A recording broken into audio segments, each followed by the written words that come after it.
Milord, आज हमारी अदालत में मौजूद हैं मोबाइल कनेक्शंस की दुनिया के सबसे busy network. Hello Singh ji. Hello hello hello जी। हेलो हेलो, आवाज नहीं आ रही है हैं? ये वन वे आवाज है। हेलो सिंह जी। हेलो जी, हेलो, सत श्री अकाल जी, सत श्री अकाल जी। और दसों की क्वेश्चन है। देखिए, आप पर सबसे पहला आरोप ये है कि आप अपने ग्राहकों को फंसाने के लिए मन लुभावन स्कीम्स बताते हैं। और जब अगर तूने ये बता दिया और ये नहीं बताया कि ग्राहकों को समस्याओं से छुटकारा दिलाने के वास्ते हमने नई स्कीम चलाई है। देखिए, आप पर यह भी आरोप है कि आपका नेटवर्क सबसे खराब है। और तू यार एवं ही गल किए जा रहा है यार। हमारा नेटवर्क दूसरी कंपनी के साथ एकदम चंगा है। सारी स्कीम्स हम आपस में अंडरस्टैंडिंग के साथ मिल बैठ के बनाते हैं। देखिए, आप पर यह भी आरोप है कि आप सिर्फ उन्हीं ग्राहकों की समस्या सुनते हैं जिनसे आपको फायदा नजर आता है। और चुप कर तू। ओ यार, भला फोन पे पता चलता है कौन ग्राहक काम का है, कौन बकवास है। और रही बात समस्या सुनने की, हमारे जब सिग्नल अच्छे हो जाएंगे तो हम समस्या भी सुन लेंगे। देखिए, आप पर यह भी आरोप है कि आप ऐसी ऐसी जगह पर अपना सिम बांटते हैं जहां आपका नेटवर्क ही नहीं होता, जहां आपका सिग्नल ही नहीं आता, जहां पे टावर ही नहीं है। चुप कर मिलॉर्ड, ये तो हमारे सिम की खासियत है। हमारे सिम सब जगह एक जैसे रहते हैं। नेटवर्क हो या ना हो, कहीं काम नहीं करते। मिलॉर्ड, आज हमारी अदालत में मौजूद हैं सुपर फ्लॉप फिल्मों के सुपर हिट हीरो मनोज बिमारी जी। प्रणाम भैया, प्रणाम भैया। हाँ तो बिमारी जी, आप पर सबसे पहला आरोप यह है कि आप अपने प्रोड्यूसर के ऊपर जबरदस्ती का प्रेशर बनाते हैं। ए भैया, बिहाने बिहाने का फालतू क्वेश्चन कर रहे हैं? हम कोई कुकर हैं जो प्रेशर बनाएंगे? पूछिए तो। देखिए, हमें यह भी सुनने में आया है कि आप इंग्लिश ठीक से नहीं बोल पाते। ए भैया, ये बिहाने बिहाने बुर्बक पने का काहे सवाल कर रहे हैं? पूरे देश में हमसे फास्ट इंग्लिश कोई बोल पाता है? हम इतना फास्ट इंग्लिश बोलते हैं। अच्छा, बोलिए।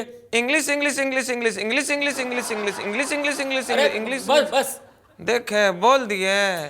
देखिए, आप पर यह भी आरोप है कि आपने पॉलिटिक्स ज्वाइन की है पैसे कमाने के लिए। अक्सर ये देखा गया है कि आप भाषण देने की बजाय गाना बजाना करते रहते हैं। आप बिल्कुल भी सीरियस नहीं हैं। ए भैया, पगला गए हैं? अगर हम सीरियस हो जाएंगे तो बीमार नहीं न पड़ जाएंगे? बोलिए तो। दत्त बुर्बक। नमस्कार देवियों सज्जनों, लेट्स प्ले एबीसी, यानी कि अब बकवास चालू। आज हमारे सामने जो गेस्ट आने वाले हैं, ये बकवास फिल्मों के बकवास डायरेक्टर हैं। स्वागत कीजिए जाम Gopal Varma. Thank you sir, thank you sir. Actually कितना बकवास इंट्रोडक्शन था।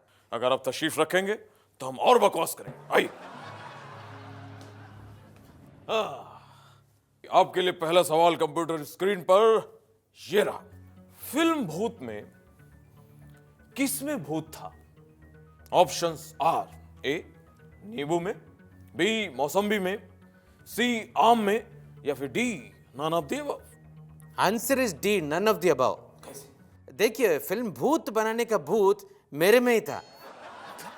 मतलब एवरीवेयर भूत। मेरा घर में भूत, मेरा गाड़ी में भूत, मेरे शर्ट में भूत, सब जगह भूत, इतना भूत।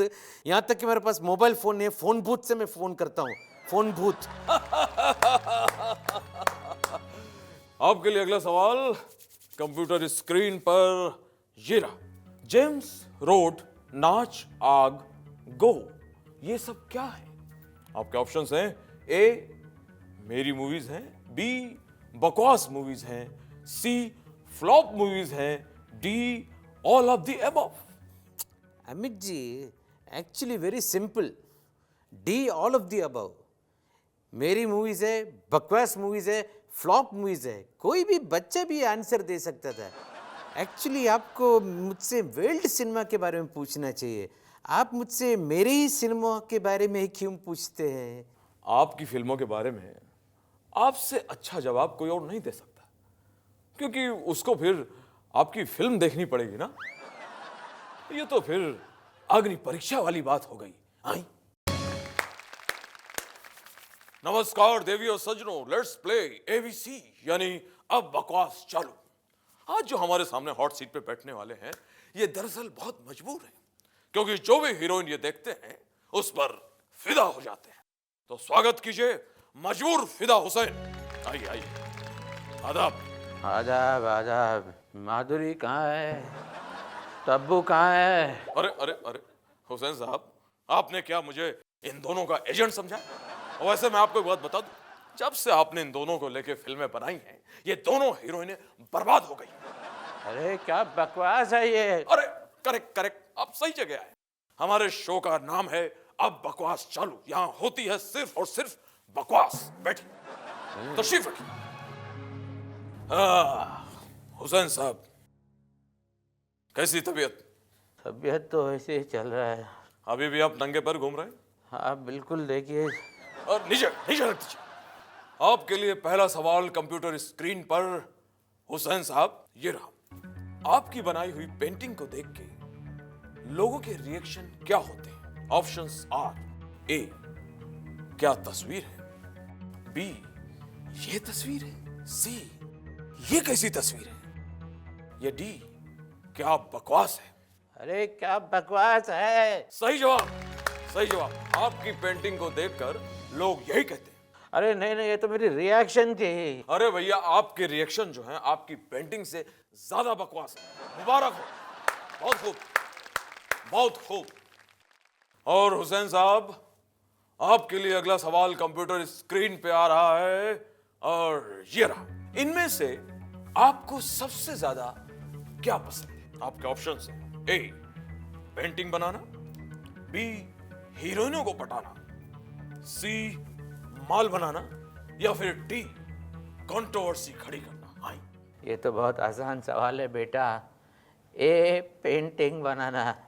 बहुत खूब, बहुत खूब, सही जवाब, सही जवाब। और हुसैन साहब, आपको इनाम में मिलता है मेरा बंगला, आपका बंगला? पेंटिंग करने के लिए।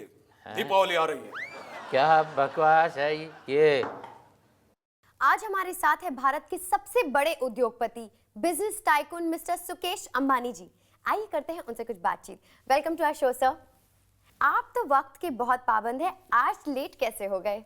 आज हुआ ये, सुबह सुबह मैं जब तैयार हो रहा था तो बड़ी आश्चर्य की बात हुई। मैंने देखा कि मेरे जूतों में सॉक्स नहीं है। अब 18 माले का घर है, इतनी ऊंची बिल्डिंग है, तो ढूंढने में टाइम तो लग ही जाता है। यू वोंट बिलीव, 400 नौकर हैं घर में, सब निकम्मे, एक सॉक्स नहीं ढूंढ पाए। फिर मैं मजबूर होके अपना प्लेन लेके मैं दुबई गया और वहाँ से सॉक्स खरीद के अभी वापस आया। थोड़ा लेट हो गया। सर, हमारे सुनने में आया है कि इस मंथ का आपके घर का इलेक्ट्रिसिटी का बिल 70 लाख आया है। जी, मैं जानता हूँ गलत है। आप ये मानते हैं कि ये बात गलत है? बिल्कुल गलत है, क्योंकि पिछले महीने मेरे इलेक्ट्रिक का बिल आया था 80 लाख रुपए, तो इस महीने 70 क्यों आया? मैंने कोई सामान तो कम किया नहीं। लेकिन आप इतनी सारी इलेक्ट्रिसिटी का करते क्या हैं? मैं चाहता हूँ मुंबई इंडियंस इलेक्ट्रीफाइंग परफॉर्मेंस दें। इसके लिए मैं सारे प्लेयर्स को चार्ज करता रहता हूँ। आज हमारे साथ है former miss world the beautiful Aishwarya पचपन रॉय। आइए करते हैं उनसे कुछ बातचीत। Welcome to our show ma'am. Thank you. हमने सुना है कि आपने कहा है कि अब आपका फिल्मी करियर रोशन हो गया है, क्या ये बात सच है? ऑफ कोर्स, मैंने रोशन से गुजारिश की, उन्होंने गुजारिश मान ली, और आप देखिए आज मैं रावण के चंगुल से बाहर आ गई। सॉरी। हमारे सुनने में आया है कि अभी कुछ दिनों पहले आपने मीडिया में एक बाइट दी, उसके बाद आपके हस्बैंड आप पे बहुत नाराज हुए, क्या ये बात सच है? Yeah, I was also very surprised. मैंने सिंपली मीडिया से कहा कि जिस एक्टर की फिल्म जितनी चले कमर्शियली उसको उतनी ही पेमेंट मिलनी चाहिए। मैं जब घर पहुंची, यू वोंट बिलीव दिस, कि अभी मुंह फुला के बैठा था ऐसे। मैंने वेरी नॉटी, अभी इसमें गुस्से होने की क्या बात है? What nonsense. रोशन आजकल कहते फिर रहे हैं कि आपकी और उनकी केमिस्ट्री काफी अच्छी है, क्या ये बात सच है? डुग्गू तो कुछ भी कहता रहता है, सेट पे इतनी मस्ती मजाक करता है। He is very naughty. Chemistry तो मेरी बचपन से बहुत अच्छी है। आपको बताऊं, कॉलेज में केमिस्ट्री में मैं टॉप आई थी, टॉप, इतनी अच्छी केमिस्ट्री में। मैं तो तब मानूं जब मेरी पॉलिटिक्स और हिस्ट्री अच्छी हो जाए। मिलॉर्ड, आज हमारी अदालत में मौजूद हैं नेता कल्लूराम जी।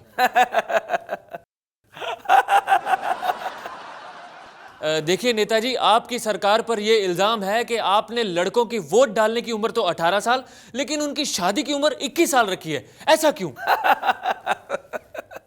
भाई सबको पता है कि देश को संभालना जितना आसान है, बीवी को संभालना उतना ही मुश्किल। देखिए, आप पर यह भी आरोप है कि आपकी सरकार इस देश को सबसे खुशहाल देश मानती है। ऐसा क्यों? वो ऐसे कि अपने देश में हर 2 घंटे में लोग कहीं ना कहीं जश्न मनाते हैं, उत्सव मनाते हैं, खुशियां छा जाती हैं। लोग चिल्लाते हैं जोर से, अरे अम्मा लाइट आ गई, बुआ पानी आ गया, बाल्टी ले आओ, जल्दी बाल्टी ले आओ। पीछे चाचा निकल जा रहे, भाई अब जरा टीवी चलाओ, टीवी में देखें क्या आ रहा है। पीछे अरे कूलर चलाओ, गर्मी बहुत है। अच्छा हुआ लाइट आ गई। अरे लाइट आ गई, अरे मिश्रा जी लाइट आ गई। भाई बताइए, इतनी खुशी किसी और देश में है? देखिए, हमने सुना है कि परसों आपकी बीवी को कुछ खतरनाक डाकू उठाकर ले गए और लोगों ने आपको सलाह दी थी कि अपनी बीवी को छुड़वाने के लिए उन डाकुओं के पास खाली हाथ मत जाइएगा। क्या ये बात सच है? मैं खाली हाथ गया भी नहीं। मैं 5 किलो आम और 5 किलो सब्जी लेके गया था। मिलॉर्ड, आज हमारी अदालत में मौजूद हैं मिस्टर सिंह। हाँ जी, सत श्री अकाल। देखिए, आप पर सबसे पहला आरोप यह है कि आप अपनी बीवी को सिर्फ इस वजह से तलाक देना चाहते हैं क्योंकि वो 5 बच्चे चाहती है। क्यों? साहब जी मजबूरी है। 5 बच्चे मैं भी चाहता हूं और 5 बच्चे मेरी जोरू भी चाहती है, तो कितने हो गए? 10। बस। तो इस महंगाई के जमाने में जी 10 बच्चे पालना आसान है। कैसे पालूं? या तो फिर कोई गोद ले ले, आप ले लो।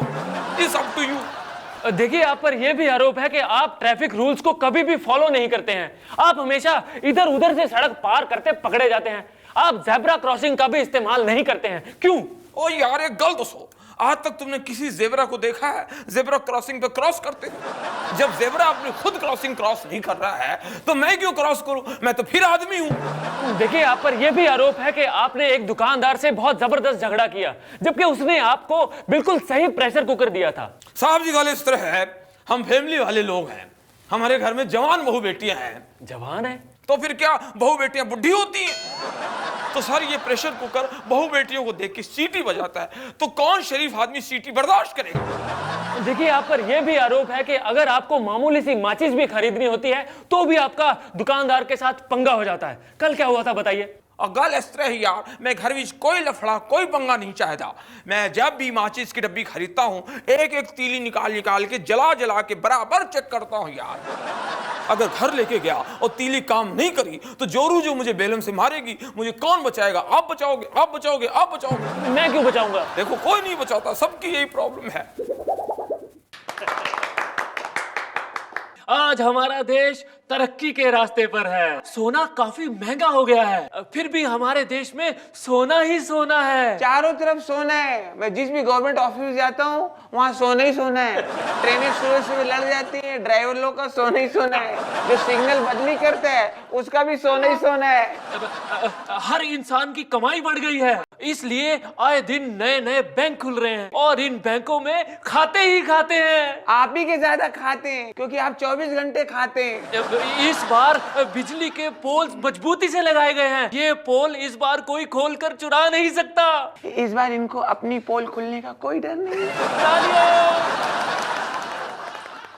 साहब, बहुत भयंकर बाढ़ आई है मेरे गांव में। पूरे बादल काले काले, कुछ दिखाई नहीं पड़ रहा चारों तरफ, और पूरा का पूरा पानी सब घरों में घुस गया साहब। अरे भैया, इसी बात का तो हम लोगों ने दावा किया था कि पानी घर घर में पहुंचाएंगे। अरे लेकिन बहुत ज्यादा पानी एकदम से घुस गया घर में। इसी बात पे हमें गुस्सा आता है। कम दे दो तो शिकायत करते हो तुम लोग, ज्यादा दे दो तो शिकायत करते हो। अरे मगर ये पानी आप लोग थोड़ी दिए हैं, वो तो ऊपर वाला दिए हैं। तो हमारी पहुंच भी तो ऊपर तक है भैया। दे ताली। नहीं देते ताली वाली, गरीब का मजाक उड़ा रहे हैं। साहब कुछ करो साहब, आप नौकरी में हैं, आप तनख्वाह पाते हैं साहब, गरीब का मदद करो। यहाँ कमर तक पानी भरा है। एक काम करो। हाँ साहब। तैरना सीख लो। उससे क्या होगा? हो सकता है तुम्हारे बहाने इस बार ओलंपिक में गोल्ड मेडल आ जाए। दे ताली। साहब बहुत बड़ी जिम्मेदारी हमारे ऊपर डाले हैं, इस बार ओलंपिक में तैराकी का गोल्ड मेडल हम लाए। आज हमारे साथ है बैंड मास्टर हुड़गुम्बा जी। आइए करते हैं उनसे कुछ बातचीत। Welcome to our show sir. Ready 1 2 तेरे न रेडी। Sir welcome. जी नमस्कार नमस्कार। हुड़गुम्बा जी, आप कहते हैं जो लोग शादी करते हैं वो किसी को मुंह दिखाने लायक नहीं रहते, वो क्यों? भाई आपने किसी भी दूल्हे को देखा होगा, घोड़ी के ऊपर बैठा रहता है, सेहरा डाले रहता है, चेहरा छुपाया रहता है। ये क्या है? बात कर रही है। अवेक ओबेरॉय की शादी में आपको बहुत दिक्कतों का सामना करना पड़ा, वो कैसे? भाई अवेक की शादी की याद मत दिलाओ, बड़ी दिक्कतों से गुजरा हूं मैं। अब अवेक की बारात जा रही है, सारे बाराती जा रहे हैं, मैं आगे आगे बैंड बजाते जा रहा हूँ। अचानक जो है ओबेरॉय जी आए, मुझसे कान में कहते हैं अवेक की किसी हिट फिल्म का गाना बजाओ। लो जी बारात रुक गई। मैंने बैंड वालों से कहा भाई इधर आ जाओ सब लोग, अवेक की कोई हिट फिल्म सोचो। लो जी 1.5 घंटा हो गया, 2 घंटा हो गया, बारात वहीं रुकी हुई है। हाँ हुड़गुम्बा जी, हमारे सुनने में आया आपको गे मैरिजेस बहुत पसंद है। भाई जो गे लोगों को शादी होती है उसमें हमारी डबल इनकम होती है। उनकी जो रस्म है वो दोनों तरफ से होती है जी। 2 बार होती है उनकी रिंग सेरेमनी, 2 बार टीका, 2 बार बारात, 2 बार रिसेप्शन है। डबल इनकम हो रही मेरी। यहाँ तक कि मैंने देखा है उनकी विदाई भी डबल होती है। हाँ? आज हमारे साथ है पप्पू, जो कि पुलिस एकेडमी का एग्जाम देने जा रहे हैं। आइए जानते हैं कि वो पुलिस के बारे में कितना जानते हैं। अरे वाह, ये तो फुल तैयारी के साथ आए हैं, यूनिफॉर्म पहन के। नमस्ते। नमस्ते पप्पू। पप्पू ये बताओ कि पुलिस हमेशा वारदात के बाद ही क्यों पहुंचती है? अरे अगर पहले पहुंच जाएगी तो लोगों को शक नहीं होगा कि पुलिस को पहले से मालूम था। सब तैयारी करके आए हम। लगता है तुम तैयारी के साथ आए हो। अच्छा ये बताओ कि पुलिस में और नेता में क्या फर्क है? कोई खास फर्क थोड़ी है, दोनों ही घटना के बाद पहुंचते हैं। एक ऐसे पहुंचते हैं और एक ऐसे। अच्छा ये बताओ, घटना और हादसे में क्या फर्क होता है? जिसकी पुलिस वालों को पहले से खबर हो वो घटना, जिसकी खबर पुलिस वालों को पहले से ना हो वो हादसा। सब तैयारी करके आए हैं पुलिस में जाने के लिए। अच्छा ये बताओ, घटना और दुर्घटना में क्या फर्क होता है? पुलिस के पहुंचने के पहले तक कोई भी घटना घट नहीं रहती है। जब पुलिस वहां पहुंच जाती है तो वही घटना हो जाती है, दुर्घटना। हमें सब मालूम है। पप्पू तुम जरूर पास हो जाओगे। Thank you. अच्छा ये बताओ, मौकाए वारदात किसे कहते हैं? जहाँ से पुलिस को अपनी इनकम और हफ्ते के लिए एक नया रास्ता खुल जाए, वही है मौका वारदात। पूरी तैयारी करके आए हैं पुलिस में जाने के लिए। मिलॉर्ड, आज हमारी अदालत में मौजूद हैं फॉरेस्ट ऑफिसर शेर जंग साहब।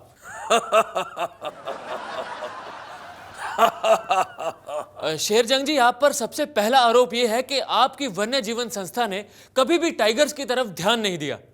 आजकल टाइगर्स की जनसंख्या घटकर सिर्फ 1411 रह गई है। आप इसके बारे में कौन से कदम उठा रहे हैं? तुम्हें नहीं मालूम? इसीलिए तो पूछा। अब टाइगर्स ही फैमिली प्लानिंग कर रहे हैं, इसमें मेरी क्या गलती? गोली मार दूंगा। देखिए, आप पर यह भी आरोप है कि आपके डिपार्टमेंट ने पाकिस्तान के द्वारा दी हुई एक पेशकश को ठुकरा दिया, जिसमें उन्होंने बोला था कि वो इंडिया को टाइगर्स देंगे। क्यों? हमें इंडिया में टाइगर्स की संख्या बढ़ानी है, गधों की नहीं। गोली मार दूंगा। नीचे रखिए। देखिए, आप पर यह भी आरोप है कि आप सिर्फ टाइगर्स की ही तरफदारी करते हैं। अभी पिछले दिनों जंगल से आए एक टाइगर ने एक आदमी को खा लिया। इसके बारे में आपने क्या किया? तुम्हें नहीं मालूम? अरे इसीलिए तो पूछ रहा हूं। उस पर हमने बहुत बड़ा निर्णय लिया है। अच्छा? हमने देश के पूरे जंगलों के अंदर जगह जगह पोस्टर्स लगवा दिए हैं, जिसमें साफ साफ लिखा हुआ है कि इंडिया में आदमियों की संख्या घटकर अब सिर्फ 65 करोड़ 4 लाख 15 बची है। टाइगर से निवेदन है, कृपया आदमियों को ना खाएं।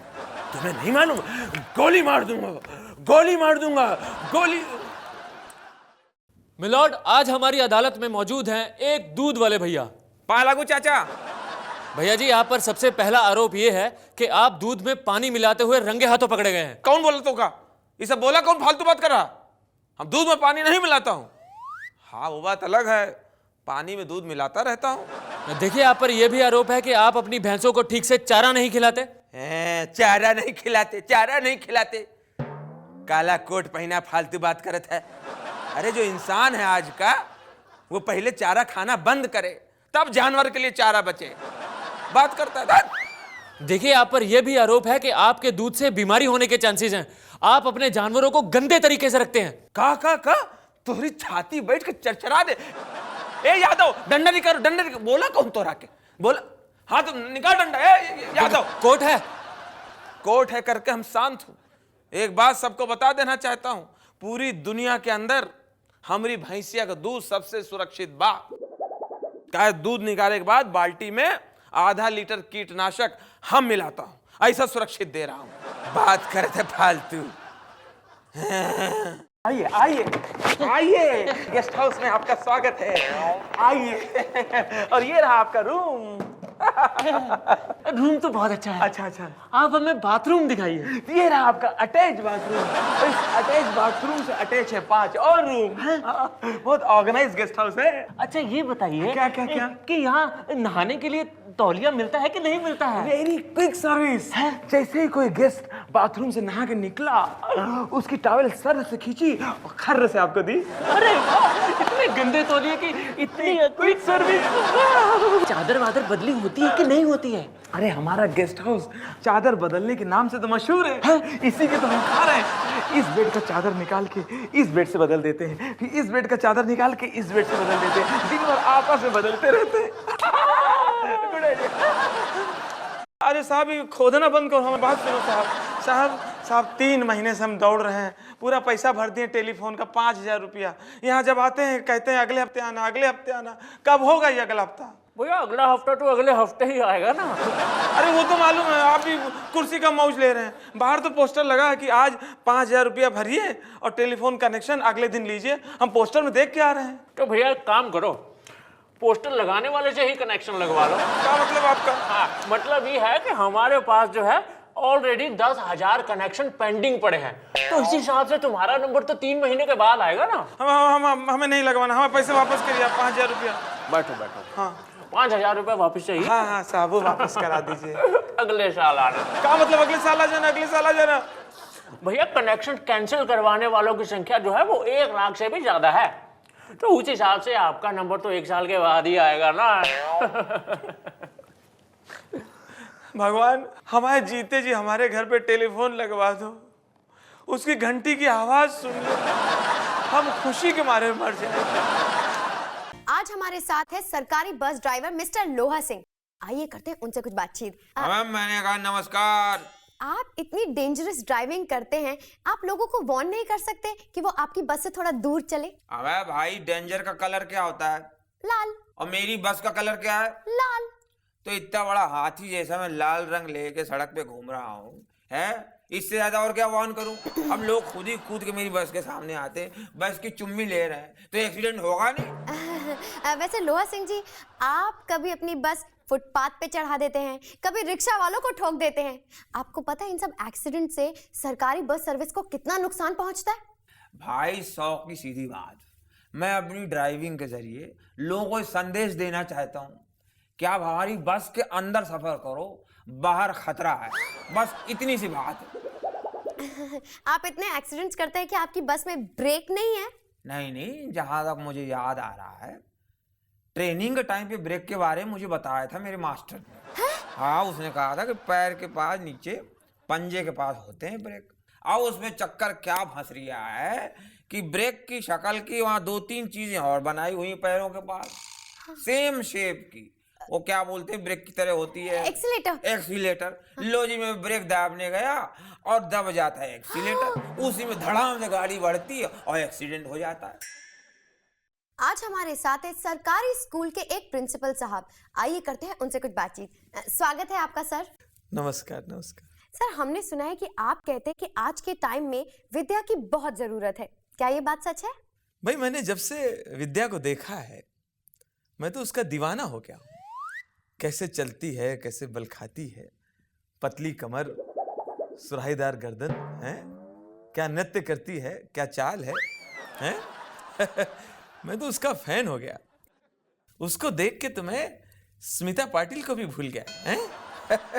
बताइए हैं? सर मैं उस विद्या की नहीं, मैं तो नॉलेज की, खैर जाने दीजिए। हमने सुना है कि आप कहते हैं कि सरकारी स्कूलों में बच्चों को पूरी आज़ादी दी जाती, क्या ये बात सच है? भाई सरकारी स्कूल में टीचर तो आते नहीं हैं, तो बच्चे बिल्कुल आज़ाद हैं, चाहे जब आएं और चाहे जब जाएं हैं? बताइए। वाह सर, हमने ये भी सुना है कि आप रोते थे कि मुझे स्कूल नहीं जाना, मुझे स्कूल नहीं जाना, ऐसा क्यों करते थे? भाई ये बात उन दिनों की है जब मैं नया नया सरकारी विद्यालय में अध्यापक हुआ था। हैं?